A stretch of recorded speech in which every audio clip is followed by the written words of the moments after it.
प्रभु यीशु मसीह के पवित्र नाम में आप सबों को मेरा नमस्कार। मैं सजीव भिलाई वाला। फिलिपियों की पत्री अध्याय 2 आयत 14 और 15। सब काम बिना कुड़कुड़ाए और बिना विवाद के किया करो, ताकि तुम निर्दोष और भले होकर टेढ़े और हठीले लोगों के बीच परमेश्वर के निष्कलंक संतान बने रहो। हम जब परमेश्वर की सेवा की बात करते हैं या परमेश्वर के लिए काम करने की बात करते हैं, तब हमारे मन में एक चित्र उभरता है।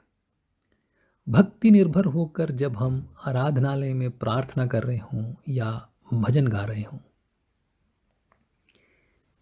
या फिर साल में एक बार किसी गरीब को खाना खिला रहे हों, या कुछ समाज सेवा का कार्य कर रहे हों, हम सोचते हैं कि ये सब परमेश्वर के कार्य हमें पूरे मन से करना चाहिए। और जब हम पूरे मन से बिना कुड़कुड़ाए ये सब काम करते हैं तो परमेश्वर हमसे खुश रहता है। लेकिन वचन हमें क्या सिखाता है? हमने अभी भी पढ़ा, सब काम बिना कुड़कुड़ाए करें। सब काम में क्या आता है? सब काम में हमारे घर के काम भी आते हैं, हमारी नौकरी भी आती है, हम किसी की मदद करते हैं वो भी आता है। हम दिन भर में जो कुछ भी करते हैं वो सब काम में आता है। एक और आयत इस संदर्भ में पढ़ना चाहता हूं, रोमियो की पत्री अध्याय 12 आयत 1।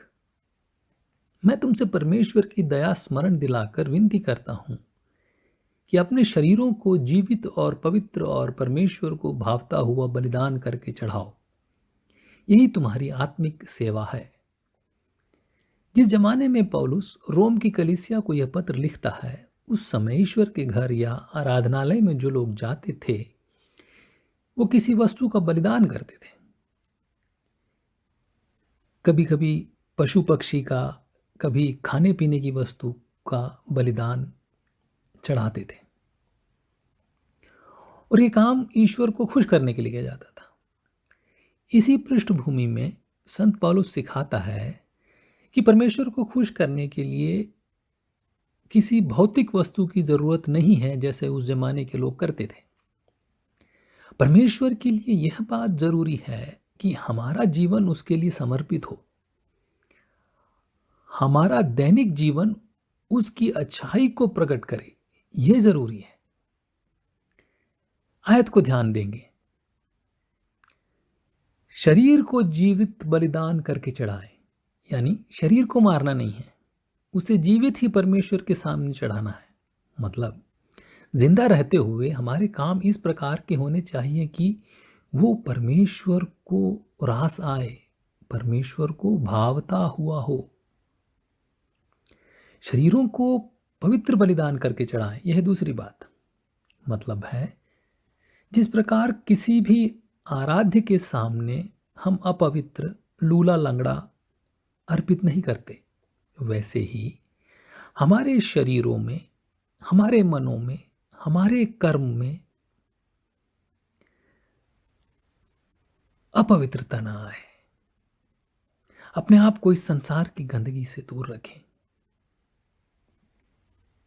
तीसरी बात, शरीरों को परमेश्वर को भावता हुआ बलिदान करके चढ़ाएं। जरा सोचें, क्या हमारे शरीर में, मन में, सोच विचार में ऐसा कुछ है जो उसको भावता नहीं है? इससे जुड़ा एक और वाक्य है, कुरिन्थियों की पत्री अध्याय 6 आयत 19। क्या तुम नहीं जानते कि तुम्हारी देह पवित्र आत्मा का मंदिर है और तुम में बसा हुआ है? हमारे शरीर सिर्फ वो वस्तु नहीं है जिसे हम परमेश्वर के आगे चढ़ावे के रूप में रखते हैं। हमारे शरीर वो जगह है जहां परमेश्वर वास करता है। पुराने नियम में परमेश्वर का सानिध्य मंदिर में उतरा करता था, लेकिन आज जो हम मसीह में हैं उनके लिए परमेश्वर हमारे अंदर वास करता है। इसलिए हर एक कर्म, हर एक विचार, हर एक कदम इस बोध के साथ होने पाए कि हमारे अंदर परमेश्वर की आत्मा वास करती है, पवित्र आत्मा वास करती है। इस महामारी के काल में कुछ नास्तिक मित्र हंसी उड़ा रहे थे और कह रहे थे, कहाँ है तुम्हारा ईश्वर? ईश्वर के तो घर ही बंद पड़े हैं।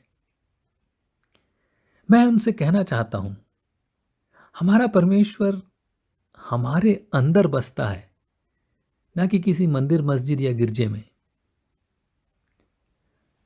अगर हम में से कोई दुखी है कि हम परमेश्वर के घर नहीं जा पा रहे हैं, तो संत पौलुस फिर से ये सवाल करता है, क्या तुम नहीं जानते कि तुम्हारी देह पवित्र आत्मा का मंदिर है? आमीन।